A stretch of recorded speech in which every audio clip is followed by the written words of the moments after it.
ஆண்டவராகிய இயேசுவின் நாமத்தினாலே அன்போடு உங்களை வாழ்த்துகிறேன். நாம் ஜெபிப்போம். பரிசுத்த பிதாவே, இரக்கங்களின் தேவனே, நன்றியோடு நாங்கள் உம்மை துதிக்கிறோம். இந்த வேளையில் நாங்கள் எவைகளை கற்றுக்கொள்ள வேண்டுமோ, எவைகளுடைய பரிசுத்த வேதத்திலிருந்து பெற்றுக்கொள்ள வேண்டுமோ அவைகளை பெற்றுக்கொள்ள அப்பா நீங்கள் கிருபை பாராட்டும்படியாய் எங்களை தாழ்த்தி ஒப்புக் கொடுக்கிறோம். வேதத்தின் மகத்துவங்களை காண பிரகாசமுள்ள மனக்கண்களை எங்களுக்கு தருவீராக. எங்கள் ஆண்டவர் இயேசுவின் மூலம் பிதாவே, ஆமென், ஆமென். கர்த்தராகிய இயேசுவின் நாமத்தினாலே அன்போடு உங்களை வாழ்த்துகிறேன். எபேசியருக்கு நிருபம் 6ஆம் அதிகாரம் 10ஆம் வசனம். எபேசியருக்கு நிருபம் 6ஆம் அதிகாரம் 10ஆம் வசனம். கடைசியாக என் சகோதரரே, கர்த்தரிலும் அவருடைய சத்துவத்தின் வல்லமையிலும் பலப்படுங்கள். கடைசியாக என் சகோதரரே, கர்த்தரிலும் அவருடைய சத்துவத்தின் வல்லமையிலும் பலப்படுங்கள். இந்த வசனம் கடைசியாக என்று ஆரம்பிக்கிறது. கடைசியாக என்பதற்கு கிரேக்க மொழியில் பயன்படுத்துகின்ற வார்த்தை லோய்போன். லோய்போன் என்ற ஒரு கிரேக்க வார்த்தையை பயன்படுத்துகிறார்கள். லோய்போன் என்றால் ஒன்று இறுதியாக சொல்வது, கடைசியாக சொல்வது.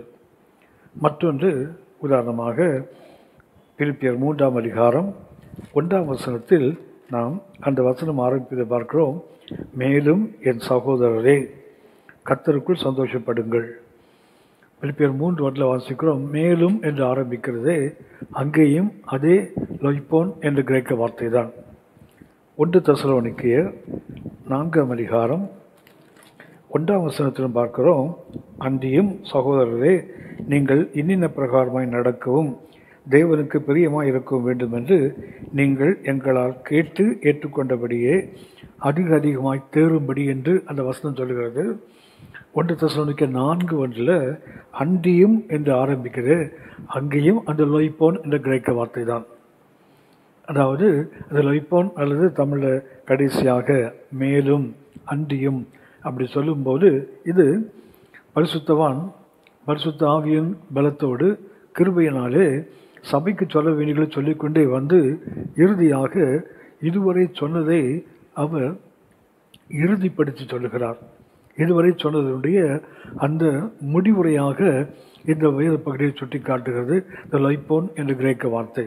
சொல்லப்போனால் ஏற்கனவே சொன்னவைகளுடைய அவைகளுடைய மொத்த கருத்தையும் சுட்டி காட்டுவது மாத்திரமல்ல, இதற்கு அடுத்து ஃபர்தர் மோர், இதுக்கு அப்புறம் எதிர்காலத்தில் செய்ய வேண்டியவைகளையும் இணைக்கின்ற அந்த வார்த்தை தான் கடைசியாக. இங்கே எபேசியர் 6ஆம் அதிகாரம் 10ஆம் வசனத்தில் பரிசுத்த பவுல் சொல்லுகிறார். கடைசியாக என்று சொல்லும்போது அவர் எபேசியர் நிருபத்தில் நாம் ஏற்கனவே கவனித்துக் கொண்டிருக்கிறோம். எபேசியர் நிருபம் 1ஆம் அதிகாரத்தில் நாம் கவனிக்கிறோம். சபையை பற்றி ஆவியானவர் சொல்லுகின்ற கருத்து இது கர்த்தருடைய சரீரம். எபேசியர் 1ஆம் அதிகாரம் 23ஆம் வசனத்தில் நாம் ஏற்கனவே கவனித்திருக்கிறோம். சபை என்பது கர்த்தருடைய சரீரம். 2ஆம் அதிகாரத்தில் சபை என்பது கர்த்தருடைய வாசஸ்தலம், அவருடைய மாளிகை, அவருடைய பரிசுத்த ஆலயம், கர்த்தர் தங்கி இருக்கிற வாசஸ்தலம் என்று கவனிக்கிறோம். சபை என்பது ஒரு எடிஃபிஸ், ஒரு கட்டிடம் என்று கவனிக்கிறோம். 3ஆம் அதிகாரத்தில் 3ஆம் வசனத்தில் ஏற்கனவே கவனித்திருக்கிறோம். சபை என்பது இது ஒரு மர்மம், அதாவது ஒரு குறிப்பிட்ட இனத்தை சார்ந்ததல்ல. சபை என்பது முழு மனிதகுலத்துக்கும் சேர்ந்தது என்ற அந்த ரகசியம் என்று தமிழில் வாசிக்கிறோம். ஆனால் மூலமொழியில் அந்த மர்மத்தை வேறு சுட்டி காட்டுகிறது. ஆகவே சபை என்பது இட்ஸ் எ மிஸ்ட்ரி. சபை என்பது ஒரு மர்மம். ஏனென்றால் இங்கே ஒரு இனத்தை சார்ந்தவர்கள் அல்ல, முழு மனித குலத்துக்கும் சொந்தமானது சபை என்பதை சுட்டி காட்டுகிறார்.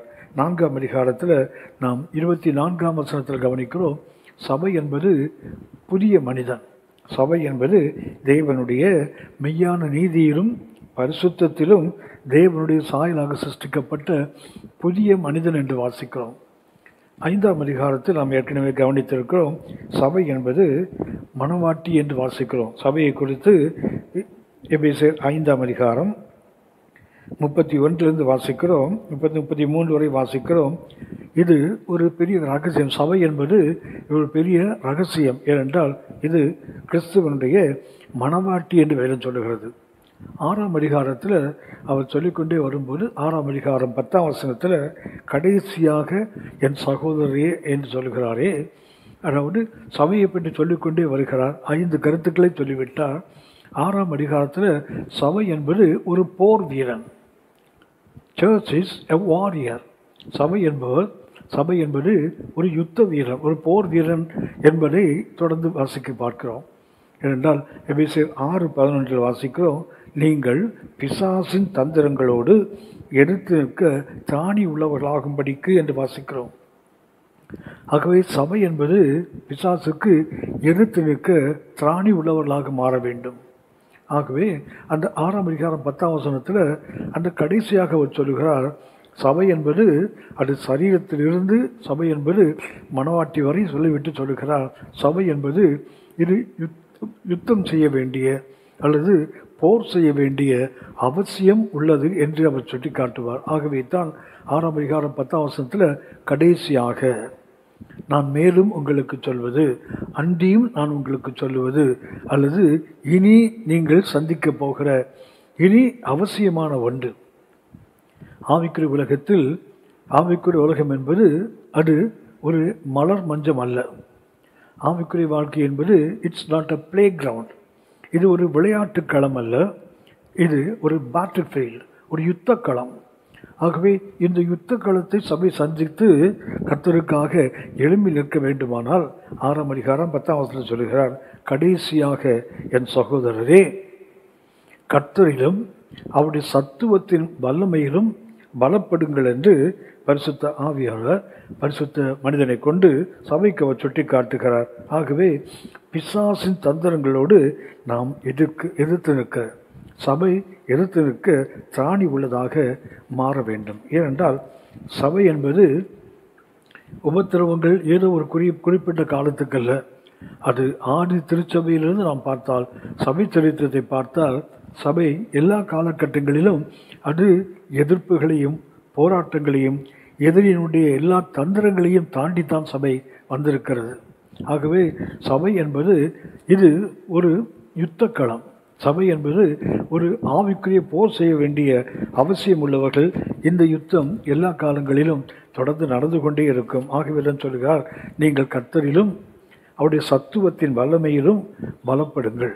ஏனென்றால் நம்முடைய எதிரியான பிரதான எதிரியாகிய இந்த பிசாசு அவன் எப்போதும் வகை தேடி சுற்றித் திரிகிறவன். 1 பேதுரு 5ஆம் அதிகாரம் 8ஆம் வசனத்தில் வாசிக்கிறோம், தெளிந்த புத்தி உள்ளவர்களாய் இருங்கள். சபை என்பது ஒரு தெளிந்த புத்தியோடு இருக்க வேண்டியவர்கள் என்றால் வேறு சொல்லுகிறது, விழித்திருங்கள். 1 தெளிந்த புத்தி, 2வதாக விழித்திருக்கின்ற அந்த அவசியம் மிக சொல்வான வாட்ச்ஃபுல்னஸ், அவேர்னஸ், ஒரு விழிப்புணர்வு சபைக்கு வேண்டும். ஏனென்றால் உங்கள் எதிராளியாகிய பிசாசானவன் கர்ஜிக்கிற சிங்கம் போல எவனை விழுங்கலாமோ என்று வகை தேடி சுற்றித் திரிகிறான். அவன் எப்போதும் சுற்றி கொண்டே இருக்கிறவன் சபையை, பரிசுத்தவான்களை, தெய்வ பிள்ளைகளை எப்போதுமே சுற்றி கொண்டு இருக்கிறவன். காரணம் என்னவென்றால் எவனை விழுங்கலாமோ என்று அவன் வகை தேடி சுற்றித் திரிகிறவன். ஆகவே வேதம் சொல்லுகிறது, தெளிந்த புத்தி வேண்டும், 2வது விழிப்புணர்வு வேண்டும்.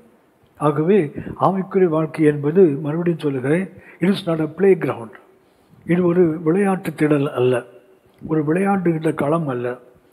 இது ஒரு பேட்டில் ஃபீல்ட், இது ஒரு யுத்த களம். ஆகவே நீங்களும் நானும் இந்த சர்வாயுத வர்க்கத்தை தரித்து கொள்ள வேண்டுமானால், இதனுடைய தந்திரங்களோடு எதிர்த்து நிற்க திராணி உள்ளவர்களாய் ஆக வேண்டுமானால், கர்த்தரிலும் அவருடைய சத்துவத்தின் வல்லமையிலும் நீங்களும் நானும் பலப்பட வேண்டும்.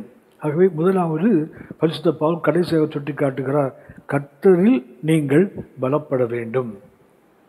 கர்த்தரில் நாமும் பலப்பட வேண்டும் என்று வேதம் சொல்லுகிறது. ஏனென்றால் இந்த எதிரி எந்த வடிவத்தில் வருவான் என்று நாம் கணிக்க முடியாது.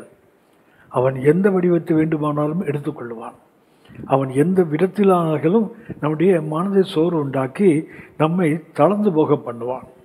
இதுக்கு ஒரு நல்ல உதாரணம் 1 சாமுவேல் 30ஆம் அதிகாரம் 4ஆம் வசனத்திலிருந்து நாம் கவனிக்கிறோம், தாவீது கர்த்தருக்கு பிரியமானவர். இந்த தாவீதை குறித்து வேதம் சுட்டி காட்டுகிறது.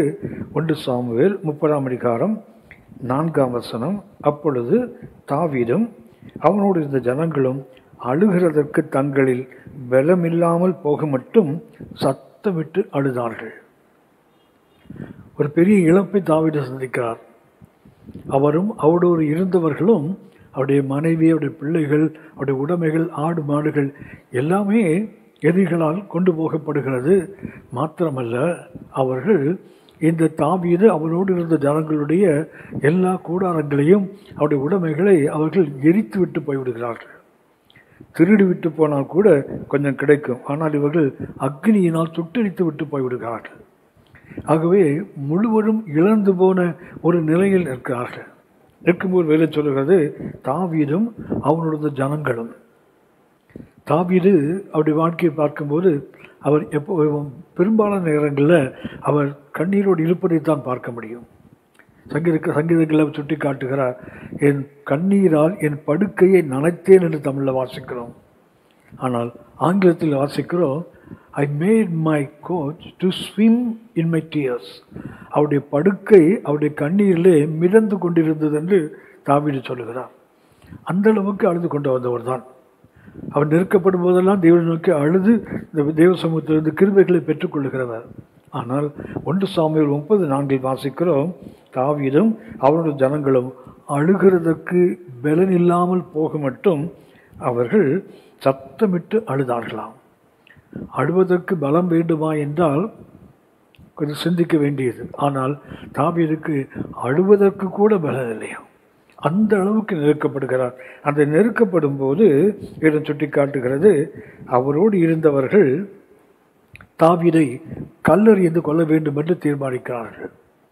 தாவீதால் வாழ்வை பெற்றவர்கள், தாவீதால் தெய்வ சேனை என்று பெயரிடப்பட்டவர்கள். அப்படிப்பட்டவர்கள், சமுதாயத்தால் ஒடுக்கப்பட்டவர்கள் தான் தாவீதோடு இணைந்து கொண்டார்கள். அந்த தாவீதுக்கு இப்போது வேறு சொல்லுகிறது, அவர்கள் அவனை சிறுபட்டு கொண்டு போனதுனால அவனை கல்லறிய வேண்டும் என்று தீர்மானித்தார்களாம். 1 சாமுவேல் 30:6 வாசிக்கிறோம், தாவீது மிகவும் நெருக்கப்பட்டான். சகல ஜனங்களும் தங்கள் குமாரத்தின் நிமித்தம் மனக்லேசமானதினால் அவனை கல்லறிய வேண்டும் என்று சொல்லிக் கொண்டார்கள். கூட இருக்கிறவர்களே தாவீதுக்கு எதிரியாக மாறுகிறார். தாவீதால் பலம் பெற்றவர்கள், தாவீதால் உயர்த்தப்பட்டவர்கள், தாவீதால் சமுதாயத்தை விட்டு ஒடுக்கப்பட்டவர்கள், கடன்பட்டவர்கள், சமுதாயத்தில் ஒடுக்கப்பட்டவர்கள் தான் தாவீதோடு இணைந்து கொண்டு தாவீதுடைய சேனையாக இருக்கிறார்கள். அது கர்த்தருடைய சேனையாகவே பார்க்கப்படுகிறது. ஆனால் இப்போது அவர்களே தாவீது மேலே கல்லறிய வேண்டும் என்று தீர்மானிக்கிறார்கள். இப்போது தாவீது செய்கின்ற மிக அற்புதமான ஒன்று 1 சாமுவேல் 30:6 வாசிக்கிறோம், தாவீது தன் தேவனாகிய கர்த்தருக்குள்ளே தன்னை திடப்படுத்தி கொண்டான். கர்த்தரில் நீங்கள் நானும் பலப்பட்டால்தான் நம்மோடு இருக்கிறவர்களே நமக்கு எதிரியால் மாற்றப்படுகின்ற அனுபவங்கள் வரும். நம்முடைய உறவுகள், நமக்கு உரிமையானவர்கள், நமக்கு மிகவும் நெருங்கினவர்கள், நம்மால் வாழ்வை பெற்றவர்கள் கூட ஒரு நாள் கல்லறிகின்ற அந்த அனுபவத்தை நமக்கு எதிராக நிற்பதற்கு வாய்ப்பு இருக்குது. தாவீது மிகவும் நெருக்கப்படுகிறார். தாவீது நெருக்கப்படுவது புதிதல்ல. ஆனால் இப்போது அவருடைய சொந்த இழப்புகள் இருக்கிறது. மாத்திரமல்ல, அவனோடு இருந்தவர்களும் தாவீதை கல்லறிய வேண்டும் என்று அவர்கள் சொல்லிக் கொள்ளுகிறார்கள். இப்போது வேதம் சொல்லுகிறது, தாவீது மிகவும் நெருக்கப்படுகிறார். ஆனாலும் அவர் தன் தேவனாகிய கர்த்தருக்குள் தன்னை திடப்படுத்தி கொண்டதை பார்க்கிறோம். ஆகவேதான் பரிசுத்த ஆவியானவர் பரிசுத்த பவுலை கொண்டு சபைக்கு சொல்லுகிறார், பிசாசோடும் அவனுடைய தந்திரங்களோடும் நீங்கள் எதிர்க்க தாணி உள்ளவர்களாக வேண்டுமானால் முதல்ல கர்த்தரில் பலப்படுங்கள். கர்த்தரில் பலப்பட்டால்தான் கர்த்தர் நம்மை திடப்படுத்துவதற்கு வெளியிலிருந்து எந்த உதவியும் வரவில்லை. தாவீதுக்கு அவரோடு இருக்கிறவர்கள் எல்லாரும் அவருக்கு எதிராக நிற்கிறார்கள். ஆனால் தாவீது தன் தேவனாகிய கர்த்தருக்கு தன்னை திடப்படுத்திக் கொள்ளுகிறார், தன்னை பலப்படுத்திக் கொள்ளுகிறார், தன்னை தைரியப்படுத்திக் கொள்ளுகிறார். அப்படியானால் நீங்களும் நானும் பிசாசனுடைய தந்திரங்களுக்கு எதிர்த்து நிற்க தாணி உள்ளவர்களாக வேண்டுமானால் முதலாவது வேதம் சொல்லுகிறது, கர்த்தரில் பலப்படுங்கள். கர்த்தரில் பலப்பட வேண்டும் என்றால் நீங்கள் நானும் தாவீதை போல எந்த விதமான சூழ்நிலைகள் வந்தாலும், எதிரி எந்த வடிவத்தில் வந்தாலும் நீங்கள் நானும் நம்மை பலப்படுத்திக் கொள்ள முடியும், திடப்படுத்திக் கொள்ள முடியும். ஆகவே கர்த்தரில் பலப்படுங்கள் என்று பரிசுத்த ஆவியானவர் சொல்லுகிறார். ஆகவே முதலாவதாக நாம் எதிரியை எதிர்ப்பதற்கு திராணி உள்ளாக வேண்டுமானால், சபை ஒரு போர் வீரன், இந்த போர் வீரன் திராணி உள்ளவனாக பிசாசை எதிர்த்திருக்க வேண்டுமானால் முதலாவது செய்ய வேண்டியது கர்த்தருக்குள் தங்களை திடப்படுத்திக் கொள்ளுதல், கர்த்தருக்குள் தங்களை பலப்படுத்திக் கொள்ளுதல். இரண்டாவதாக அந்த எபேசியர் 6:10 வாசிக்கிறோம், அவருடைய சத்துவத்தில் நீங்கள் பலப்படுங்கள். ஒன்று கர்த்தரிலும், அடுத்தது அவருடைய சத்துவத்தின் வல்லமையிலும். அந்த சத்துவம் என்பதற்கு நாம் பார்க்க வேண்டும், ஆங்கிலத்தில் பவர் என்ற வார்த்தையை பார்க்கிறோம். இந்த பவர் என்றால் இது ஒருவருக்கு உள் இருக்கக்கூடிய அந்த வல்லமையை குறிப்பது, அந்த பலத்தை குறிப்பது. சத்துவம் என்பதற்கு ஆங்கிலத்தில் பவர். இதற்கு பயன்படுத்துகின்ற அந்த கிரேக்க வார்த்தையை பார்க்கும்போது அர்த்தம் என்றால் இன்ஹரண்ட் ஸ்ட்ரென்த், உள்ளே இருக்கக்கூடிய ஒரு பலம் என்று வேதம் சொல்கிறது. அந்த உள்ளே இருக்கிற பலம் கர்த்தருக்குள் இருந்துதான் நீங்கள் நானும் பெற்றுக்கொள்ள முடியும். அதாவது உள்ளே இருந்தால்தான் நாம் அடுத்து அவனை எதிர்த்திருக்க முடியும். ஒன்று கர்த்தருக்குள் திடப்படுத்திக் கொள்ள வேண்டும், இரண்டாவது கர்த்தருடைய சத்துவத்தில், அதாவது உள்ளான அந்த பலத்தை, அந்த இன்ஹரண்ட் ஸ்ட்ரென்த்தை நீங்கள் நானும் பெற்றுக்கொள்ள வேண்டுமானால் அவருடைய சத்துவத்தில் பலப்பட வேண்டும். அடுத்து வேலை சொல்கிறது அவருடைய வல்லமை. இந்த வல்லமைக்கு ஆங்கிலத்தில் மைட் என்ற வார்த்தையை பயன்படுத்துகிறார்கள். மைட் என்றால் பவர் தட் ஓவர்கம் ரெசிஸ்டன்ஸ், அதாவது நமக்கு எதிராக வருகின்ற அந்த தடைகள், நமக்கு எதிராக வருகின்ற அந்த நம்மை முன்னேறி செல்ல விடாதபடி தடுக்கின்றவைகள், அந்த நம்மை தடை செய்கின்றவைகளை தாண்டி செல்லுகின்ற, அந்த தடை செய்கின்றவைகளை மேற்கொள்ளுகின்ற அந்த வல்லமைக்கு பேர் தான் கர்த்தருடைய வல்லமை, might, power that overcome resistance என்ற அர்த்தம். அப்படி என்றால் கர்த்தரில் என்றால் கர்த்தருக்குள் நாம் நம்மை திடப்படுத்திக் கொள்ள வேண்டும். உலகமே எதிர்த்து நின்றாலும், இதனுடைய எந்த வடிவத்தில் வந்தாலும் நாம் கர்த்தருக்குள் நம்மை திடப்படுத்திக் கொள்ள வேண்டும், முடியும். இரண்டாவதாக அவருடைய சத்துவம் என்றால் அந்த இன்ஹரண்ட் ஸ்ட்ரென்த், நமக்கு உள்ளே வருகின்ற அந்த உள்ளான பலம். அந்த உள்ளான பலம் அடுத்தது வேணும் சொல்கிறது அவருடைய வல்லமை என்றால் பவர் தட் ஓவர்கம் ரெசிஸ்டன்ஸ், நமக்கு வருகின்ற தடைகள், நமக்கு வருகின்ற எதிர்ப்புகளை அதை மேற்கொள்ளுகின்ற அந்த சக்தி, அதுக்கு பேர் தான் அவருடைய வல்லமை. இவைகளில் நீங்கள் நானும் பலப்பட வேண்டும். இதில் நீங்கள் நானும் கர்த்தரிலும் அவருடைய சத்துவத்தில் என்றால் கர்த்தருடைய அந்த இன்ஹரண்ட் பவர், கர்த்தருக்கு உள்ளே இருக்கக்கூடிய அந்த பலம். அடுத்தது அவரது வல்லமை என்றால் எந்த தடையாக இருந்தாலும், எந்த எதிர்ப்புகளாக இருந்தாலும் அதை மேற்கொள்கின்ற அந்த சக்தி, அந்த ஸ்ட்ரென்த், அதுக்கு பேர் தான் அவருடைய வல்லமை. இதிலே நீங்களும் நானும் பலப்பட வேண்டும். பி ஸ்ட்ராங் என்று வாசிக்கிறோம் ஆங்கிலத்தில். இதிலே நீங்களும் நானும் பலப்பட வேண்டும். அதற்கு பயன்படுத்துகின்ற ஒரு அற்புதமான கிரேக்க வார்த்தை இருக்குது, என்டூனமோ. டூனமோ என்றாலே தெரியும் நமக்கு வல்லமை என்ற அர்த்தம். என் டூனமோ என்றால் நீங்களும் நானும் அதிலே பெருக வேண்டும். பலப்படு என்றால் என்டூனமோ. அந்த என்டூனமோ என்றால் அதற்கு அர்த்தம் என்னவென்றால் நீங்களும் நானும் இந்த பலத்திலே வளர வேண்டும், பெருக வேண்டும் என்ற அர்த்தம். ஆகவே எபேசியர் 6:10 நமக்கு சுட்டி காட்டுகின்ற ஒன்று. நாம் 6:11 வாசிக்கிறோம், பிசாசின் தந்திரங்களோடு சபை எதிர்த்து நிற்க வேண்டுமானால், அதற்கு திராணி உண்டாக வேண்டுமானால், அதற்கு நமக்கு தைரியம் பலம் வேண்டுமானால் கர்த்தரிலும் அவருடைய சத்துவத்தின் வல்லமையிலும் பலப்படுங்கள் என்று ஆவியானவர் சுட்டி காட்டுகிறார்.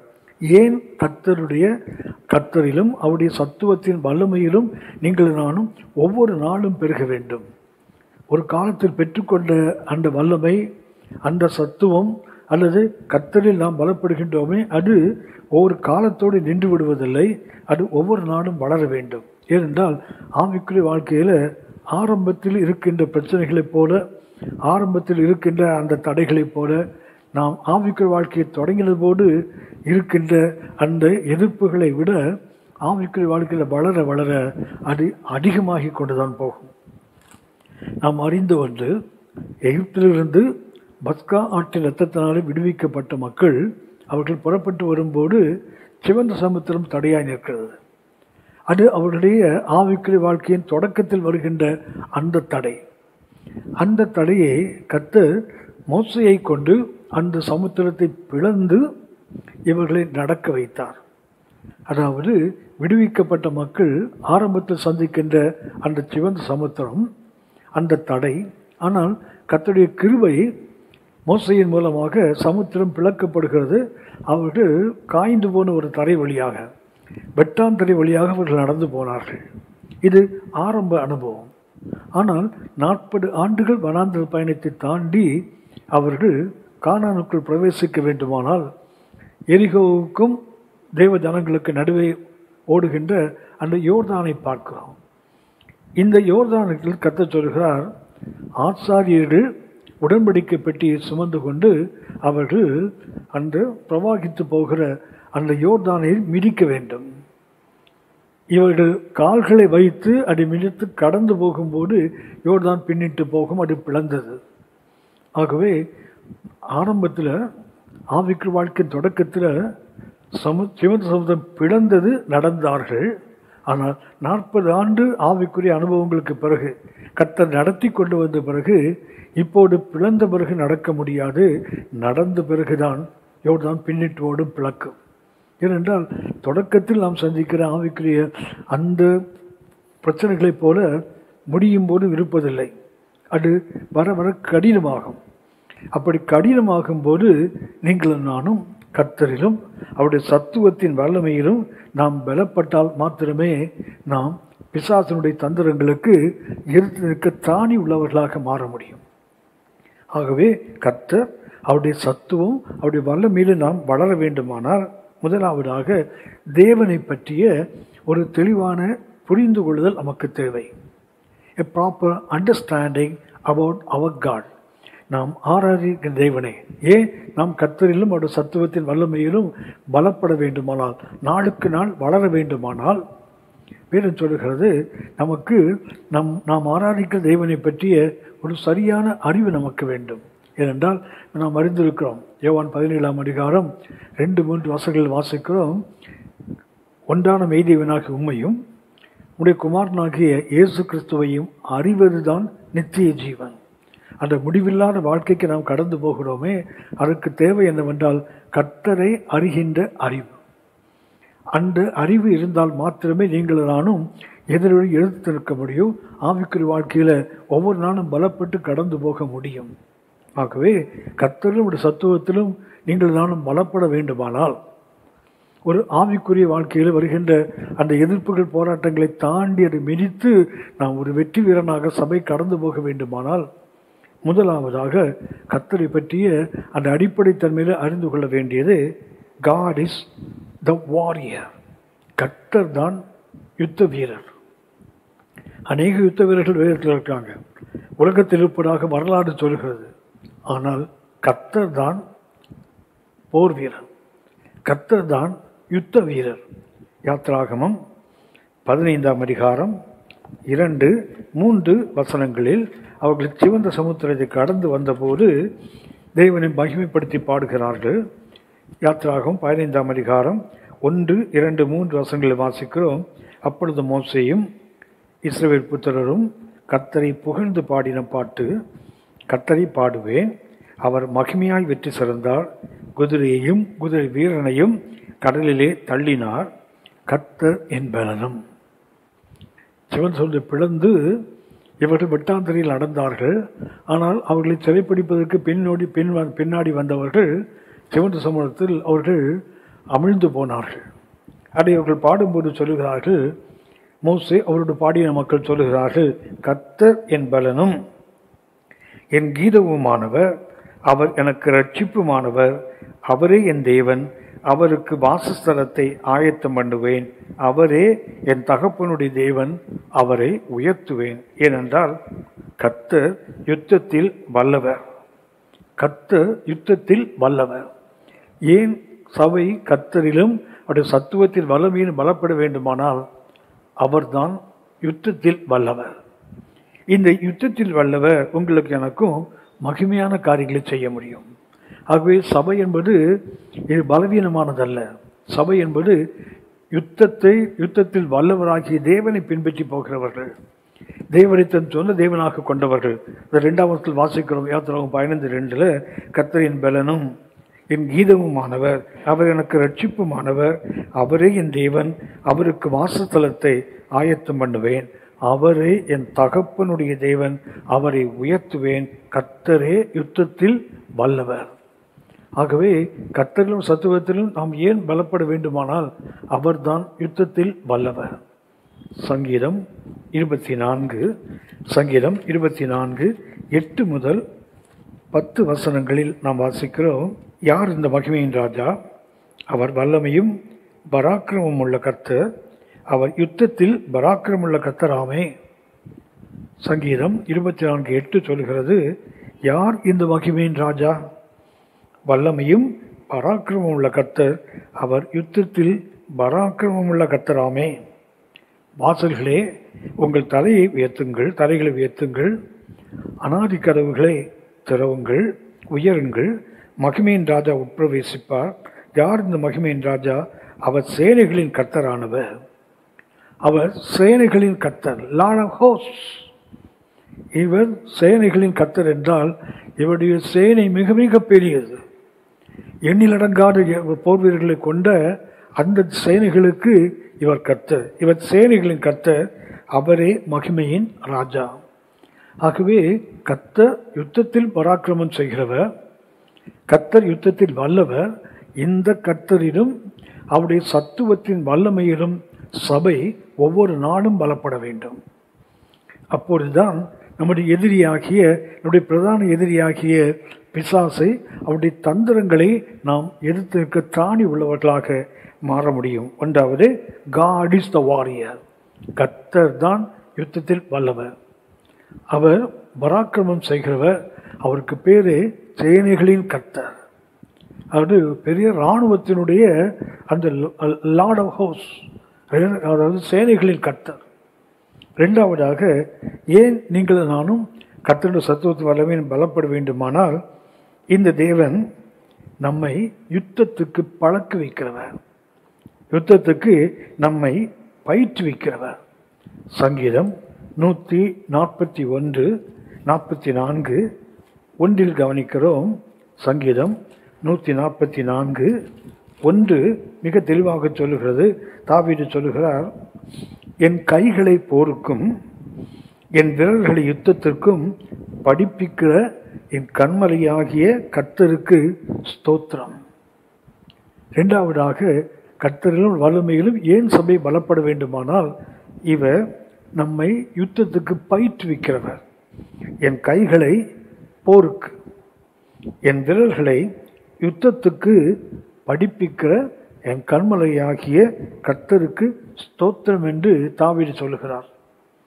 அப்படியானால் இந்த தேவன் யுத்தத்தில் வல்லவர் மாத்திரமல்ல, அவர் தன்னுடைய பிள்ளைகளை, தனக்கு பிரியமானவர்களை, வேதம் சொல்லுகிறது, அவருடைய கைகளை போருக்கும் அவருடைய விரல்களை யுத்தத்துக்கும் பயிற்றுவிக்கிற தேவன். கைகளுக்கும் ஒரு வேலை இருக்குது, விரலுக்கும் ஒரு வேலை இருக்குது. கைகள் போருக்கு, விரல் யுத்தத்துக்கு. நாம் இதை புரிந்து கொள்ள வேண்டுமானால் யோவான் செய்தி 20ஆம் அதிகாரத்தில் ஆண்டவர் இயேசு உயிர்த்தெழுந்த பிறகு அவர் சீஷர்களை சந்திக்கிறார். சந்திக்கும்போது பரிசுத்த தோமா அங்கே இல்லை. ஆண்டவர் இயேசு தான் உயிர்த்தெழுந்ததை அங்கே கூடியிருந்த சீஷர்களுக்கு அவர் காண்பித்தார். பரிசுத்த தோமா வந்தபோது சொல்லுகிறார்கள், நாங்கள் கர்த்தரை சந்தித்தோம் என்று சொல்லும்போது அவர் சொல்லுகிறார், நான் யோவான் 20ஆம் அதிகாரம், அந்த காயத்திலே என் விரலை விட்டு என் கையை அவருடைய விழாவிலே போட்டால் ஒழிய விசுவாசிக்க மாட்டேன். கர்த்தரை கர்த்தர் என்று, அவர் உயிர்த்தெழுந்த தேவன் என்று நான் நம்ப வேண்டுமானால், நான் எனக்கு தானே நிரூபித்துக் கொள்ள வேண்டுமானால், அவர் சொல்லுகிறார், அவருடைய கைகளில் உண்டான ஆணிகள் காயங்கள். அடுத்தது ஈட்டியினால் உண்டான அந்த விழாவில் உண்டான காயம், சிலுவையில் அறைந்ததினால் கையில் வந்த காயம். அடுத்தது விழாவிலே ஈட்டியினால் குத்தினதினால் விழாவிலே வந்த காயம். அவர் சொல்லுகிறார், நான் அவருடைய ஆணிகளால் அவருடைய கைகளில் வந்த அந்த காயத்தில் என் விரலை விட்டு பார்க்க வேண்டும். அடுத்தது ஈட்டியினால் குத்தப்பட்ட அந்த விழாவில் என் கைகளை உள்ளே போட வேண்டும். அப்படியானால் அவர் உயிரோடு இருக்கிறவர், உயிர்த்தெழுந்தவர் என்பதை நான் ஏற்றுக்கொள்ள வேண்டுமானால் அந்த விரலுக்கும் ஒரு வேலை இருக்குது, அவருடைய கைக்கும் ஒரு வேலை இருக்குது. இதை சங்கீதக்காரன் சொல்லுகிறார், அதை முன்னோட்டமாகவே சுட்டி காட்டுகிறார். என் கைகளை போருக்கும் என் விரல்களை யுத்தத்துக்கும் படிப்பிக்கிற என் கண்மலையாகிய கர்த்தருக்கு ஸ்தோத்திரம் என்று சொல்கிறார். அப்படின்னா கைக்கு பயிற்சி எதற்கென்றால் போருக்கு, விரலுக்கு பயிற்சி என்றால் யுத்தத்துக்கு. கர்த்தர் எவ்வளவு அழகாக அந்த பயிற்சியை கொடுக்கிறான் பாருங்கள். இது நாம் ஏனென்றால் இந்த கை என்பது போருக்கு என்று சங்கீதம் 144 ஒன்றில் வாசிக்கிறோம். யுத்தத்துக்கு விரலை கொடுத்து சொல்லுகிறார். விரலுக்கும் பயிற்சி கொடுக்கிறார், கைக்கும் பயிற்சி கொடுக்கிறார். கர்த்தருடைய மகிமை மாத்திரமல்ல, வேற சுட்டி காட்டுகிறது. சங்கீதம் 18:34 வாசிக்கிறோம், வெண்கலவிலும் என் புயங்களால் வளையும்படிக்கு என்று சங்கீதக்காரன் சொல்கிறார். தாவீது சொல்கிறார், சங்கீதம் 18:34, வெண்கலவிலும் என் புயங்களால் வளையும்படி என் கைகளை யுத்தத்துக்கு பழக்கு வைக்கிறார். விரலுக்கு ஒரு பயிற்சி எதற்கென்றால் அது யுத்தம் செய்வதற்கு, கைக்கு ஒரு பயிற்சி ஏனென்றால் அது போருக்கு. வெண்கல வில்லும் வளைக்க வேண்டுமானால் தோளுக்கும் ஒரு பயிற்சி கொடுத்து கர்த்தர் யுத்தத்துக்கு பழக்கு வைக்கிறார். அது ஒவ்வொரு அவயவத்துக்கும், ஒவ்வொரு யுத்தம் செய்வதற்கு பயன்படுகின்ற ஒவ்வொன்றுக்கும் கர்த்தர் தனித்தனியாக பயிற்சியை கொடுக்கிறார். சங்கீதம் 144 வாசிக்கிறோம், போர் வேற யுத்தம் வேற என்று ஆவியானவர் சுட்டி காட்டுகிறார். போர் என்பதற்கு நாம் அறிந்து கொள்ள வேண்டியது, போர் என்றால் அநேக பெரிய இராணுவம், அநேக போர்க்கருவிகள், அந்த போர் தளவாடங்கள், இதை கொண்டு செய்வதற்கு பேர் தான் போர். யுத்தம் என்றால் குறைந்த மனிதர்கள், குறைந்த யுத்த கருவிகள், இதை கொண்டு செய்வது யுத்தம். இன்னும் சொல்ல போனால் தனிப்பட்டவர்கள் கூட ஒருவருக்கு செய்வதற்கு போர் அல்ல, அது யுத்தம். ஒரு சின்ன கூட்டம் அல்லது ஒரு சின்ன இராணுவத்தின் ஒரு பகுதி குறைந்த போர் ஆயுதங்களை கொண்டு யுத்தம் செய்வது பேர் தான் போர். சொல்லப்போனால் தனிப்பட்ட முறையில் செய்வது கூட பேட்டில் தான். போர் என்பது வார், யுத்தம் என்பது பேட்டில். வார் என்பதற்கு பெரிய இராணுவம், இராணுவத்தினுடைய மிகப்பெரிய ஆயுத வர்க்கங்கள், இவைகளை கொண்டு செய்வது போர். யுத்தம் என்றால் குறைந்த மனிதர்கள், குறைந்த இராணுவம், குறைந்த ஆயுதங்களை கொண்டு, போர்க்கருவிகளை கொண்டு செய்வது யுத்தம். இரண்டாவதாக இந்த போர் என்றால் நீண்ட காலம் நடப்பது, லாங் பீரியட். போர் என்பது நீண்ட காலம் நடக்கின்ற ஒன்று, ஒரு குறிப்பிட்ட காலத்துக்குள்ள முடியாது, அது தொடர்ந்து கொண்டே இருக்கும். ஆனால் யுத்தம் என்பது ஒரு ஷார்ட்டர் பீரியட், ஒரு குறுகிய காலத்துக்குள்ள, குறைந்த காலத்துக்குள்ளே முடிந்து விடுவது யுத்தம்.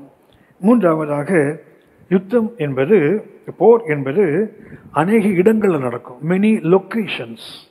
ஒரு இடத்தில் அல்ல, அநேக பகுதிகளில் அந்த யுத்தம் நடந்து கொண்டே இருக்கும், போர் நடந்து கொண்டே இருக்கும். ஆகவே போர் என்பது இன் மெனி லொக்கேஷன்ஸ். ஆனால் பேட்டில் அல்லது யுத்தம் என்பது ஒரே ஒரு இடத்துல மாத்திரம் நடப்பது. நான்காவதாக போர் என்றால் அதில் இழப்புகள் அதிகமாக இருக்கும். போர் என்பது மனிதர்கள், மிருகங்கள், யுத்தம் செய்கின்ற யானைகள், குதிரைகள் போன்றவைகள். அடுத்தது சிவிலியன்ஸ், மக்களும். போர் நடக்கின்ற, யுத்தம் நடக்கின்ற, போர் நடக்கின்ற இடங்களில் நடக்கின்ற அந்த பகுதிகளில் மனிதர்களும் சாவார்கள். போர் வீரர்கள் அல்லாமல் அந்த சிட்டிசன்ஸ், அந்த குடிமக்களிலும் அநேகர் சாவார்கள். அது இழப்பு அதிகமாக இருக்கும். இதுதான் போர். ஆனால் யுத்தம் என்பது லாஸ் வில் பி லெஸ். யுத்தத்தில் இழப்பு குறைவாக இருக்கும், குறைந்த போர் வீரர்கள், குறைந்த மனிதர்கள். இந்த போரில் ஒரு நாடு போர் செய்யும் போது அந்த நாட்டினுடைய சில பகுதிகளை அவர்கள் இழக்க நேரிடும். இழந்தால் அவைகளை திருப்பி பெற முடியாது, திரும்பி போர் செய்து எடுக்க முடியாது. அதுதான் போரினுடைய அமைப்பு. ஆனால் யுத்தம் அப்படி அல்ல, ஒரு சின்ன பகுதியில் நடக்கும். ஒருவேளை அந்த பகுதியை இழந்தாலும் திரும்பி ஒரு யுத்தத்தை செய்து மீட்டு கொள்ள முடியும். ஆகவே கர்த்தர் இந்த போர் வீர யுத்தம் வேறு என்று மிக அழகாக பயிற்சியை கொடுக்கிறார். போருக்கும் பயிற்சியை கொடுக்கிறார், யுத்தத்துக்கும் பயிற்சியை கொடுக்கிறார். ஏனென்றால் பிசாசுடைய தந்திரங்கள் உலகளாவிய போரும் இருக்கிறது. அதே நேரத்தில் ஒரு குறிப்பிட்ட எல்லையிலே, ஒரு குறிப்பிட்ட பகுதியிலே ஒரு யுத்தத்தை அவன் செய்து கொண்டே இருக்க முடியும். இரண்டுக்கும் கர்த்தர் பயிற்சி கொடுக்கிறார். ஆகவே தான் எபேசியர் 6:10 வாசிக்கிறோம், கர்த்தரிலும் அவருடைய சத்துவத்தின் வல்லமையிலும் பலப்படுங்கள். மூன்றாவதாக நாம் ஏன் கர்த்தரிலும் சத்துவத்தின் வல்லமையிலும் பலப்பட வேண்டுமானால், மூன்றாவதாக பார்க்கிறோம், கர்த்தர் நம்முடைய பலம். கர்த்தர் தான் நம்முடைய பலம். God is our strength. கர்த்தரின் பலம் மாத்திரமல்ல, அவர் வல்லமை என்று கூட கவனித்தோம். ஏனென்றால் கர்த்தரிடத்தில் இது இருக்கிறது. 1 நாளாகமம் 29:12 ஐஸ்வர்யமும் கனமும் உம்மாலே வருகிறது, தேவரீர் எல்லாவற்றையும் ஆடுகிறவர். உம்முடைய கரத்திலே சத்துவமும் வல்லமையும் உண்டு, எவரையும் மேன்மைப்படுத்தவும் பலப்படுத்தவும் உம்முடைய கரத்தினால் ஆகும். அப்படின்னா கர்த்தரிலும் அவருடைய சத்துவத்து வல்லமையும் பலப்பட வேண்டுமானால் கர்த்தருடைய கரங்களில் இருப்பது தான், அவருடைய கரத்திலே சத்துவமும் வல்லமையும் உண்டு, எவரையும் மேன்மைப்படுத்த முடியும். எப்படிப்பட்ட பலவீனமாக இருந்தாலும், நியாயாதிபதிகள் 6ஆம் அதிகாரத்தில் நாம் பார்க்கிறோம், கிரியோன் சொல்லுகிறான், நான் குறைந்த ஒரு சிறிய கோத்திரத்தை சார்ந்தவன், என்னுடைய குடும்பம் மிக சிறிய குடும்பம், என் தகப்பன் வீட்டில் நான் தான் சிறியவன். ஆனால் கர்த்தர் சொல்லுகிறார், உனக்கு இருக்கிற இந்த பலத்தோடைய போ, உன்னை அனுப்புகிறவர் நான் அல்லவா. அப்படியானால் தங்களை எந்த நிலையில் அவர்கள் குறைத்து பார்த்தாலும் கர்த்தர் அப்படி பார்ப்பதில்லை. ஏனென்றால் அவருடைய கருத்தில் தான் சத்துவமும் வல்லமையும் இருக்கிறது. எவரையும் மேன்மைப்படுத்த அவராலே முடியும். எல்லாருக்கும் அவர் தேவனானவர், எவனையும் மேன்மைப்படுத்தவும் பலப்படுத்தவும் கர்த்தரால் ஆகும் என்று ஆவியானவர் சொல்கிறார். ஆகவே கர்த்தருடைய சத்துவத்தில் வல்லமை ஏன் பலப்பட வேண்டுமானால், அவர் எவனையும் மேன்மைப்படுத்துவார், யாரையும் மேன்மைப்படுத்த முடியும், எவ்வளவு பலவீனனையும் அவரால் மேன்மைப்படுத்த முடியும். ஏசாயா 40ஆம் அதிகாரம் 31ஆம் வசனத்தில் நாம் வாசிக்கிறோம். ஏசாயா 40:31 கர்த்தருக்கு காத்திருக்கிறவர்கள் புது பலன் அடைந்து. கர்த்தர் அவருடைய கருத்தில் தான் சத்துவமும் வல்லமையும் இருக்கிறது. எவரையும் மேன்மைப்படுத்துகின்ற அந்த கிருபை அவர் கைகளில் இருக்கிறது. அவர் என்ன செய்கிறாராம், அவருக்கு காத்திருக்கிறவர்களுக்கு கர்த்தர் ஒரு புது பலத்தை கொடுக்கிறார்.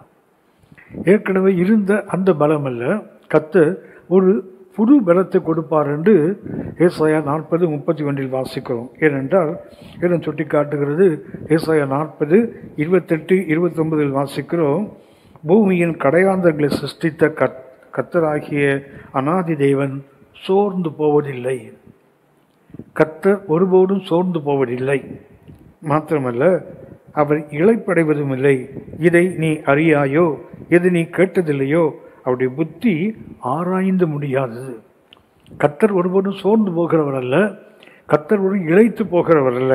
ஏனென்றால் அடுத்து வாசிக்கிற 29ஆம் வசனம், சோர்ந்து போகிறவனுக்கு அவர் பலன் கொடுத்து சத்துவம் இல்லாதவனுக்கு சத்துவத்தை பெருக பண்ணுகிறார். இளைஞர்கள் இளைப்படைந்து சோர்ந்து போவார்கள், வாலிபரும் இடறி விடுவார்கள். கர்த்தருக்கு காத்திருக்கிறவர்களோ, அப்படின்னா இளைஞர்கள் வாலிபர்களை மாத்திரமல்ல, வயது முதிர்ந்தவர்களை கூட, பலவீனனை கூட கர்த்தர் சொல்கிறார், பலவீனனும் தன்னை பலவான் என்று சொல்லுவானாக என்று வேதம் சுட்டி காட்டுகிறதே. ஆகவே இவை கர்த்தருக்கு காத்திருக்கிறவர்கள் வாலிபர்கள் இளைஞர்கள் மாத்திரமல்ல, எந்த வயதை சார்ந்தவர்களாக இருந்தாலும் வேறு கர்த்தருக்கு காத்திருவர்கள் ஒரு புது பலத்தை கர்த்தர் வைத்திருக்கிறார்.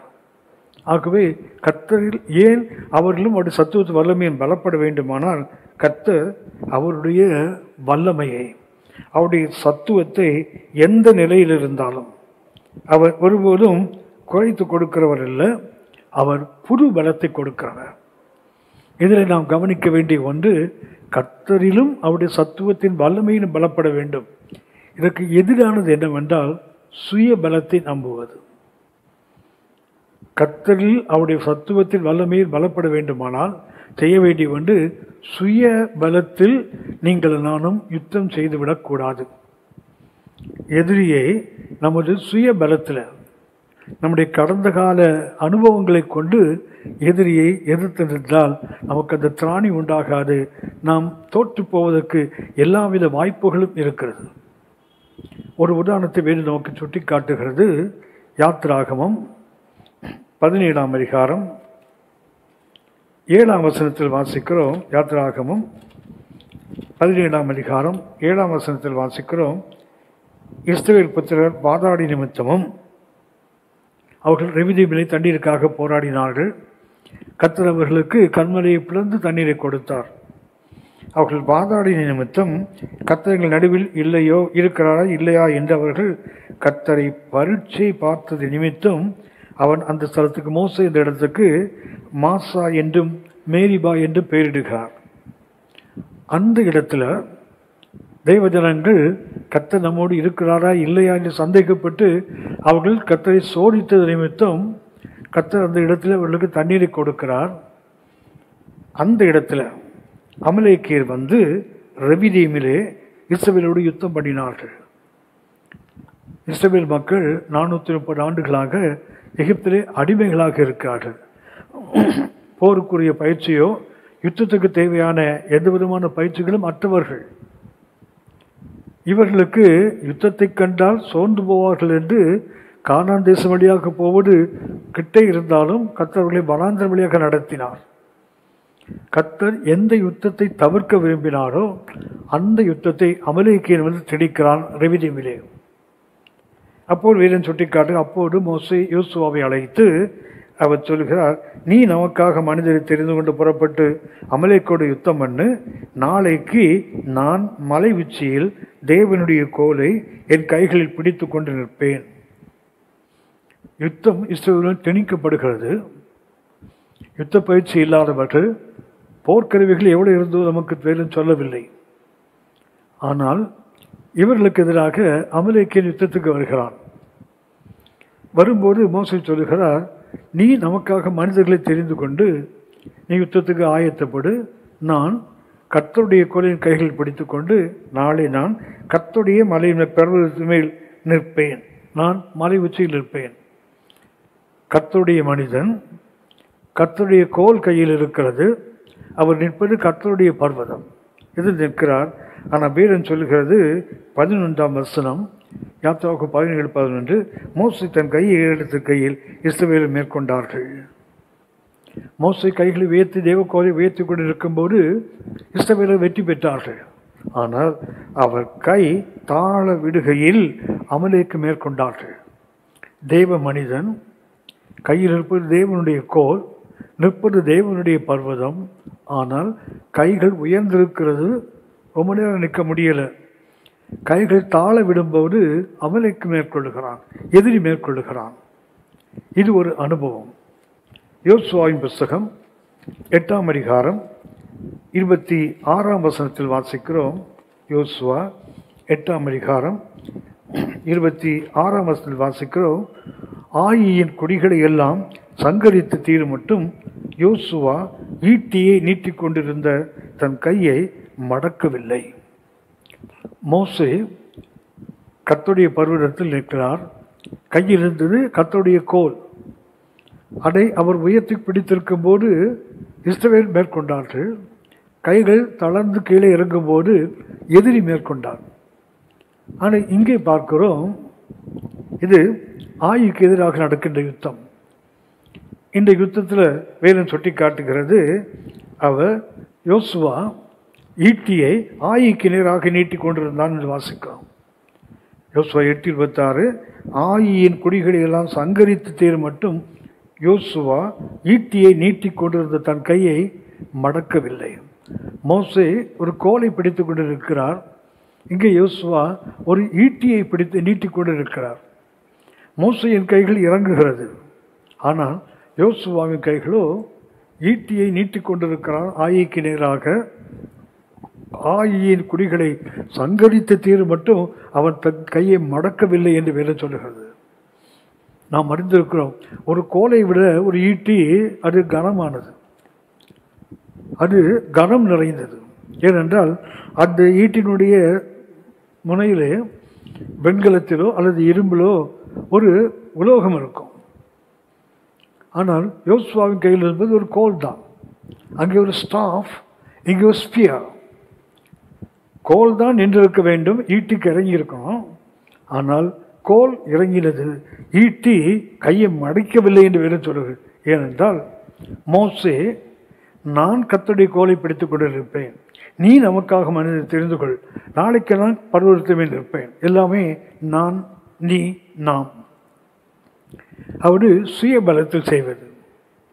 ஆனால் யோசுவாவின் கைகள் ஏன் மடிக்கவில்லை என்றால், யோசுவா 8ஆம் அதிகாரம் 18ஆம் வசனம், யோசுவா 8:18, அப்பொழுது கர்த்தர் யோசுவாவை நோக்கி, உன் கையில் இருக்க ஈட்டியை ஆயிக்கு நேராக நீட்டி அதை நான் உனக்கு ஒப்பு கொடுப்பேன். மோசே சுய பலத்தில், தான் தேவ மனிதன் என்ற நம்பிக்கையில் அவர் கைகளை உயர்த்தினார். ஆனால் யோசுவா அப்படி இல்லை. கர்த்தர் சொன்னார், நீ உன் கையில் இருக்க ஈட்டியை ஆயிக்கு நேராக நீட்டு. கர்த்தர் நீட்ட சொன்னால் கர்த்தர் கையை தாங்குவார்.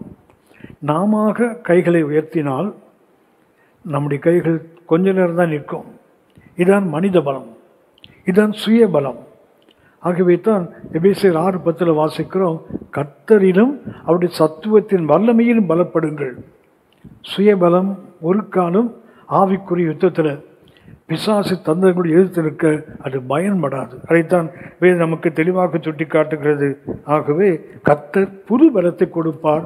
ஆகவே கர்த்தரிலும் அவருடைய சத்துவத்தின் வல்லமையிலும் பலப்பட வேண்டும். 4ஆவதாக கொண்டு வாசிக்கிறோம், கர்த்தரின் சத்துவத்தின் வல்லமை ஏன் பலப்பட வேண்டுமானால் வேதம் சுட்டி காட்டுகிறது. சங்கீதம் 46:1 வாசிக்கிறோம், கர்த்தர் நம்முடைய அரண் என்று வாசிக்கிறோம். கர்த்தர் நம்முடைய பாதுகாப்பு என்று வேதம் சுட்டி காட்டுகிறது. சங்கீதம் 46:1 சொல்லுகிறது, தேவன் நமக்கு அடைக்கலமும் பலனும் ஆபத்து காலத்தில் அனுகூலமான அரணுமானவர், அனுகூலமான துணையுமானவர். கர்த்தர் நமக்கு வேதம் சுட்டி காட்டுகின்ற அற்புதம் உண்டு. God is our refuge. கர்த்தர் நம்முடைய அடைக்கலம் என்று வேதம் சொல்லுகிறது. கர்த்தர் நம்முடைய பாதுகாப்பு. ஆகவே இந்த பாதுகாப்பை நீங்கள் நானும் பற்றி கொள்ள வேண்டும்.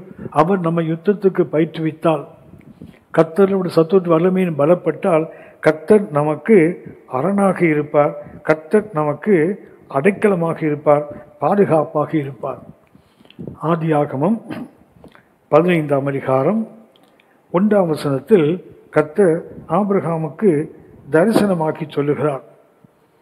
ஆதியாகமம் 15:1, இந்த காரியங்கள் நடந்த பின்பு கர்த்தருடைய வார்த்தை ஆபிரகாமுக்கு தரிசனத்தில் உண்டாகி, அவர், ஆபிரகாமே நீ பயப்படாதே, நான் உனக்கு கேடகம், நான் உனக்கு பாதுகாப்பு, நான் உனக்கு அரணாக இருப்பேன், நான் உனக்கு அடைக்கலமாக இருப்பேன், மகா பெரிய பலனுமாய் இருக்கிறேன் என்றார். இந்த காரியங்கள் நடந்த பிறகு என்றால் ஆதியாகமம் 14ஆம் அதிகாரத்தில் நாம் பார்க்கிறோம், ஆபிரகாம் வடக்கே இருக்கிற 4 ராஜாக்கள், தென் பகுதியில் இருக்கக்கூடிய 5 ராஜாக்களுக்கு விரோதமாக யுத்தம் செய்து அவர்களை பிடித்து கொண்டு போய் விடுகிறான். கூட லோத்து அவனுடைய குடும்பத்தையும் சேர்த்து பிடித்து கொண்டு போகிறான். இது கேள்விப்படுகிற ஆபிரகாம் தன் வீட்டில் பிறந்து கைப்பிடித்தவர்களாகிய தன்னுடைய ஊழியர்கள் 318 பேர், தன்னோடு உடன்படிக்கை செய்த 4 பேர், இவர்களை அழைத்து கொண்டு யுத்தத்துக்கு போய் அவர்களை மேற்கொண்டு அவர்களை முழுவதும் நிர்மூலமாக்கி விட்டு மீட்டு கொண்டு வருகிறார். தென் தேசத்து 5 ராஜாக்களையும் லோத்து குடும்பத்தையும் மீட்டு கொண்டு வருகிறார்.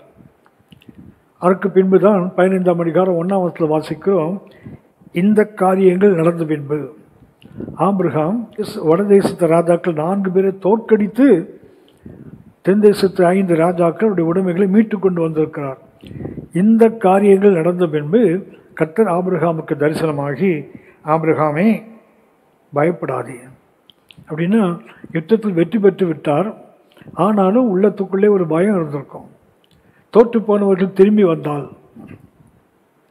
யுத்தத்தில் திரும்பி வந்தால் கர்த்தர் அவருக்கு தரிசனமாக சொல்லுகிறார், ஆபிரகாமே நீ பயப்படாதே, நான் உனக்கு கேடகம், நான் உனக்கு அடைக்கலம், நான் உனக்கு அரண், நான் உனக்கு பாதுகாப்பு என்று கர்த்தர் சுட்டி காட்டுகிறார்.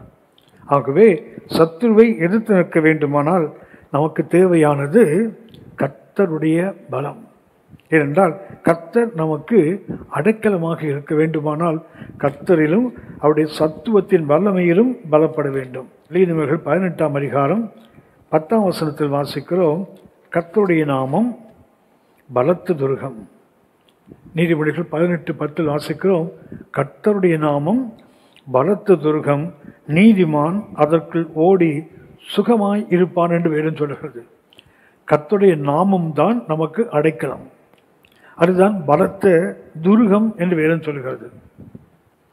நாம் அறிந்திருக்கிறோம், கோட்டை இருக்குது, அந்த கோட்டை சுவருக்கு மேலே காவல் கோபுரங்கள் இருக்கும், அதற்கு பேர் தான் துருகம். கர்த்தருடைய நாமம் பலத்த, கர்த்தர் நமக்கு பெரிய கோட்டையாக இருக்கிறார், பாதுகாப்பாக இருக்கிறார். ஆனால் வேதம் சொல்லுகிறது கர்த்தருடைய நாமம் பலத்த துருகம் என்றால் வாட்ச் டவர்ஸ், காவல் கோபுரங்கள். அப்படி கோட்டை சுவருக்கு மேலே ஆங்காங்கே உயரமான காவல் கோபுரங்கள் இருக்கும். எதிரிகள் தூரத்தில் ஓடுவதை பார்ப்பதற்காக அங்கே காவல்காரர்கள் இருப்பார்கள். ஆகவே கர்த்தருடைய நாமம் இது பலத்த Durgam, strong tower, watch tower. நீதிமான் அதற்குள் ஓடி சுகமாய் இருப்பான், இது தமிழில். ஆனால் எபிரேயமில் வாசிக்கிறோம், கர்த்தருடைய நாமம் பலத்த துர்கம், நீதிமான் அதற்கு ஓடி சுகமாய் இருப்பான் மாத்திரமல்ல, he will be lifted also என்று ஆங்கிலத்தில் வாசிப்போம். கர்த்தருடைய நாமம் பலத்த துர்கம், கோட்டைச்சுவர், அதுக்கு மேலே காவல் கோபுரங்கள், நீதிமான் அதற்குள் ஓடி பாதுகாப்பாக இருப்பது மாத்திரமல்ல, அவன் அங்கே உயர்த்தப்படுவான் என்று வேதம் சொல்கிறது. he will be lifted also. அப்படியானால் கர்த்தருடைய சத்துவத்தில் வல்லமை நாம் பலப்படும் போது நமக்கு கிடைக்கின்ற ஒரு மகிமையான அனுபவம் என்னவென்றால், நாம் அந்த அரணுக்குள்ளும் அந்த அடைக்கலத்துக்குள்ளும் நாம் உயர்த்தப்படுகிறோம். உன்னத பாட்டின் புஸ்தகம் 2ஆம் அதிகாரம் 14ஆம் வசனத்தில் வாசிக்கிறோம். உன்னத பாட்டு 2ஆம் அதிகாரம் 14ஆம் வசனம், கண்மலையின் வெடிப்புகளிலும் சிகரங்களின் மறைவிடலும் தங்கும் என் புறாவே. கண்மலையின் வெடிப்புகளிலும் சிகரங்களின் மறைவிடங்களிலும் தங்குகிற என் புறாவே. இங்கே வாசிக்கிறோம், கண்மலையின் வெடிப்புகளுக்குள்ள, அதாவது மணவாட்டி புறாவாக சொல்லப்படுகிறார். இந்த மணவாட்டி போய் என்ன செய்கிறாங்கன்னா, கண்மலையின் வெடிப்பு, கண்மலை ஒரு பெரிய கண்மலை, ஒரு ராக், ஒரு பாறை இருக்குது, அதிலே வெடிப்பு இருக்குது.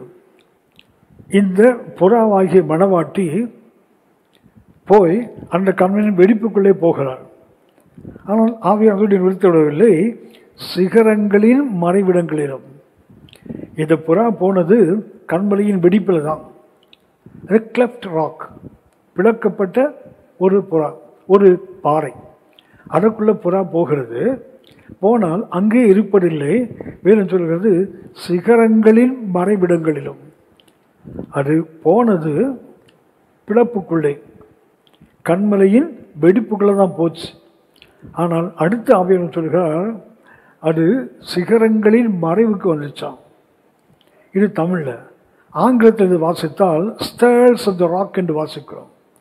கண்மலைக்குள்ளே புறா போகும்போது அங்கே என்ன இருக்குதா, உள்ளே படிக்கட்டுகள்.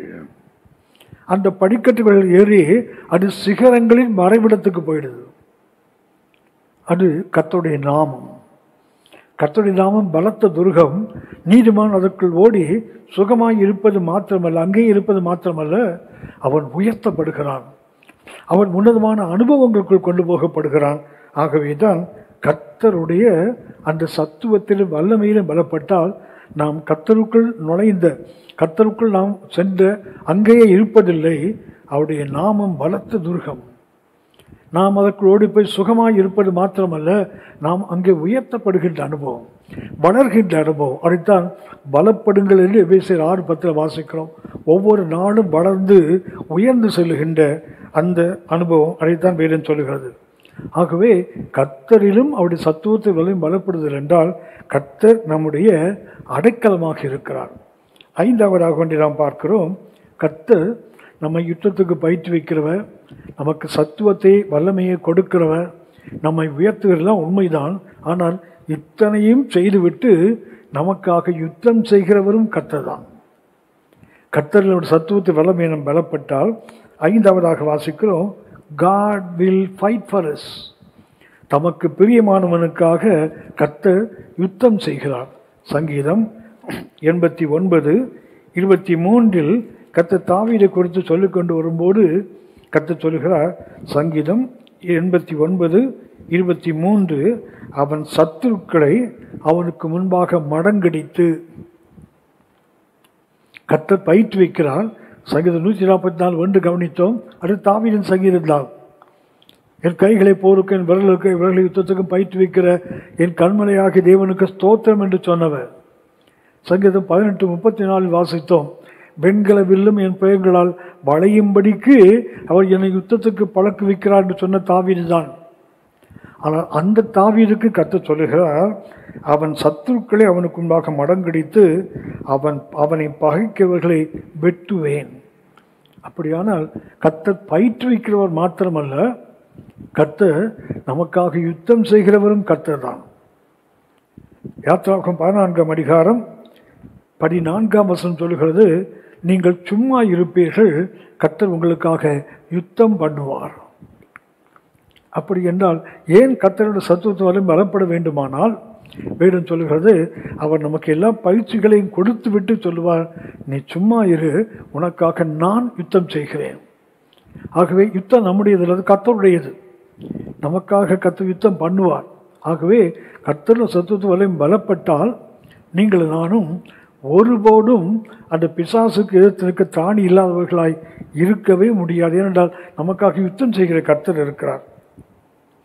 அடுத்து வந்து வாசிக்கிறோம், கர்த்தர் நமக்கு யுத்தம் செய்வது மாத்திரமல்ல, வாசல் வரைக்கும் வருகின்ற யுத்தம்.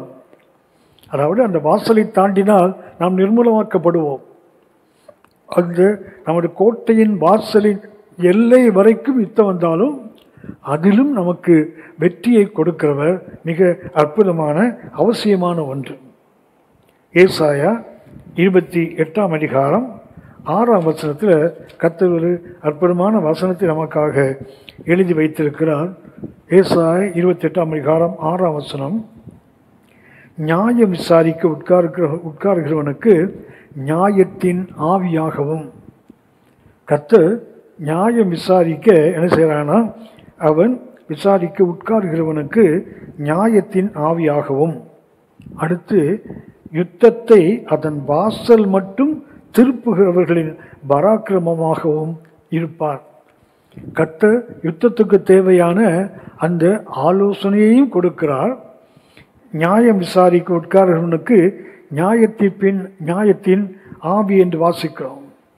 இந்த நியாயத்தின் ஆவி என்றால் வெறுமனே நியாயம் தீர்ப்பது மாத்திரமல்ல, யுத்தத்தை எப்படி செய்வதில் அல்லது யுத்தத்துக்காக எப்படி திட்டமிடுவது, ஆயத்தமாவது என்பதை குறித்து வாசிக்கிறோம்.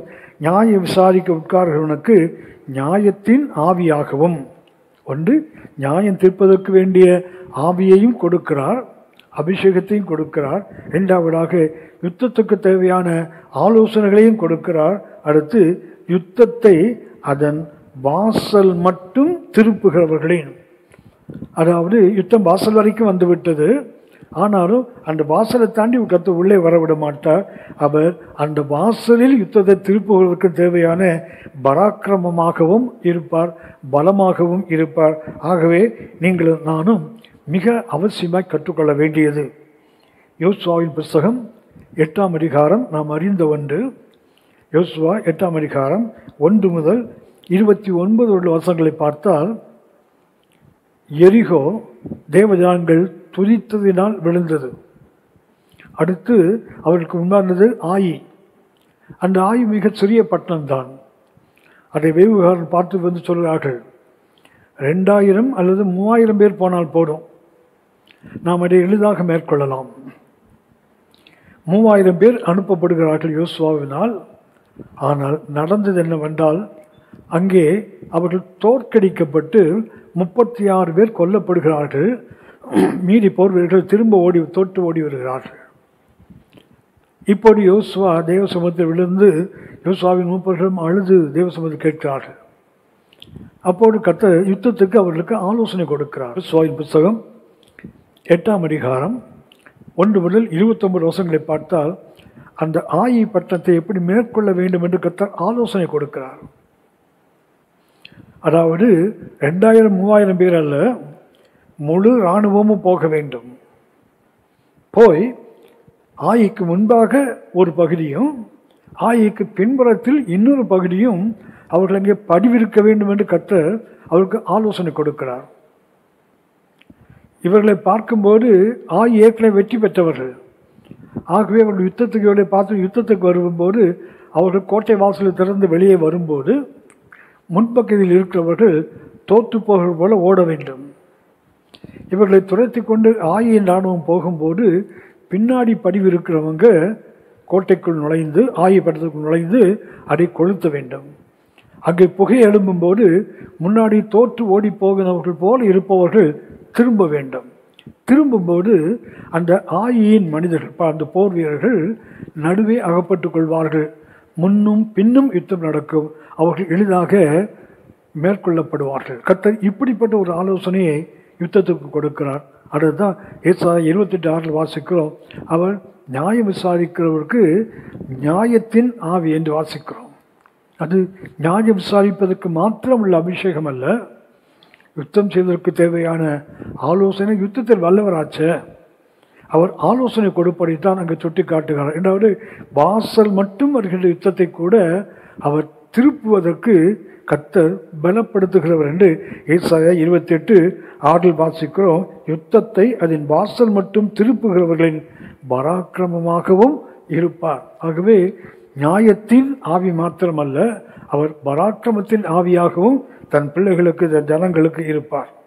கடைசியாக ஒன்றை வாசிக்கிறோம். ஆவிக்குரிய சபை என்பது, ஆவிக்குரிய உலகம் என்பது ஒரு வெற்றிக்காக போராடுகிறவர்கள் அல்ல. நம்முடைய வாழ்க்கையில் ஒரு யுத்தம் வருகிறது என்றால் நாம் அந்த யுத்தத்தில் வெற்றி பெறுவதற்காக போராடுகிறவர்கள் அல்ல, நாம் ஏற்கனவே வெற்றி பெற்றவர்கள். ஆவிக்குரிய உலகம் என்பது இங்கே வாசிக்கிறோமே, கர்த்தரிலும் சத்துவத்தாலும் பலப்படுங்கள் என்றால் சபையை கர்த்தர் எங்கே வைத்திருக்கிறார் என்றால் ஒரு வெற்றி பவனியில் வைத்திருக்கிறார். சபை என்பது வெற்றி பெற்று அந்த வெற்றியை கொண்டாடுகின்ற ஒரு வெற்றி பவனியில் பங்கு பெறுகிறவர்கள். 2 கொரிந்தியர் 2ஆம் அதிகாரம் 14ஆம் வசனம் மிக தெளிவாக சொல்லுகிறது. சபையை குறித்து வேதம் சொல்லுகிறது. 2 கொரிந்தியர் 2:14, கிறிஸ்துவுக்குள் எப்பொழுதும் எங்களை வெற்றி சிறக்க பண்ணி. கிறிஸ்துவுக்குள் சபை என்பது எப்போதாவது வெற்றி சிறக்கிறவர்கள் அல்ல, எப்போதும்.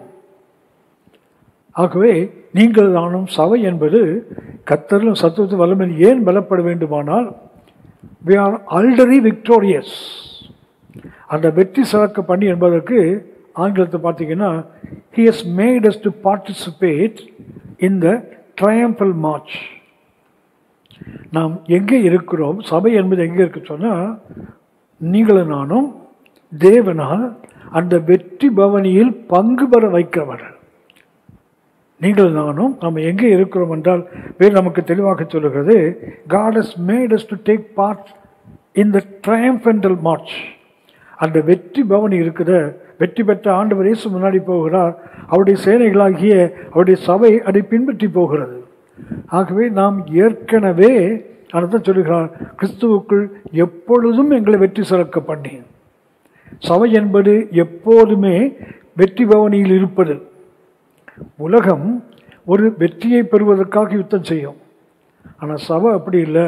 ஏற்கனவே வெற்றி பெற்றவர்கள் இன்னொரு வெற்றிக்காகத்தான் நாம் யுத்தம் செய்வோம். பிசாசும் அவன் தந்திரங்கள் நமக்கு வரும்போது நாம் ஒன்றை புரிந்து கொள்ள வேண்டும். நாம் புதிதாக யுத்தம் செய்கிறவங்க இல்லை, நாம் ஏற்கனவே வெற்றியாளர்கள், வெற்றி பவனியில் பங்கு பெறுகிறவர்கள். ஆகவே உலகம் வெற்றிக்காக போராடும், நாம் சபை அப்படி அல்ல, வெற்றியின் மேல் ஒரு வெற்றியை பெறுவதற்கு. ரோமர் 8ஆம் அதிகாரம் 37ஆம் வசனத்தில் வாசிக்கிறோம், நம்மை முற்றிலும் ஜெயம் கொண்டவர்களாக மாற்றி இருக்கிறார். ஆங்கிலத்தில் வாசிக்கிறோம், He has made us more than conquerors. வெற்றி பெற்றவர்கள் அல்ல, தமிழில் முற்றிலும் ஜெயம். ஆனால் ஆங்கிலத்தில் வாசிக்கிறோம், வெற்றி பெற்றவர்களை விட ஒருபடி மேலே.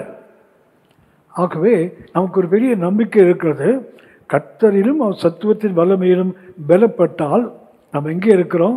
We are already in the triumphal march. ஒரு வெற்றி பவனியில் நாம் பங்கு பெற்றிருக்கிறோம். சபை என்பது தோற்று போனதல்ல, அது வெற்றி பெற்றது. வெற்றி பவனியில் பங்கு பெற்றிருக்கிறோம். ஆகவே நாம் யுத்தத்துக்காக, ஒரு வெற்றிக்காக போராடுவர்கள் அல்ல, இன்னும் ஒரு வெற்றிக்கு, வெற்றியிலிருந்து வெற்றிக்கு, வெற்றியின் மேல் வெற்றியை பெறுவதற்குத்தான் கர்த்தர் அவருடைய கர்த்தரிலும் அவருடைய சத்துவத்தின் வல்லமையிலும் நாம் பெருக வேண்டும் என்று வேதம் நமக்கு சுட்டி காட்டுகிறது. ஆகவே கர்த்தர் நோக்கி பார்ப்போம், நாம் ஜெபிப்போம். ஒரு ஆவிக்குரிய யுத்தத்துக்கு கர்த்தர் சபையை பலப்படுத்துகிறார். கடைசியாக பரிசுத்த ஆவியானவர் பரிசுத்த பவுலை கொண்டு கடைசியாக, என் சகோதரரே, கர்த்தரிலும் அவருடைய சத்துவத்தின் வல்லமையிலும் பலப்படுங்கள் என்றால், அடுத்து வரப்போவது பிசாசோடும் அவன் தந்திரங்களோடும் நாம் எதிர்த்து நிற்க திராணி உள்ளவர்களாக வேண்டுமானால், கர்த்தரிலும் அவர் சத்துவத்தின் வல்லமையிலும் பலப்படுங்கள் என்று ஆவியானவர் பரிசுத்த பவுலை கொண்டு சபைக்கு சுட்டி காட்டியிருக்கிறார். ஆகவே சபை என்பது ஒரு போர் வீரன், சபை என்பது ஒரு வெற்றியாளன், ஒரு வெற்றி பவனில் பங்கு பெறுகிறவர்கள். அடுத்த யுத்தத்துக்கு நாம் ஆயத்தமாக வேண்டும்.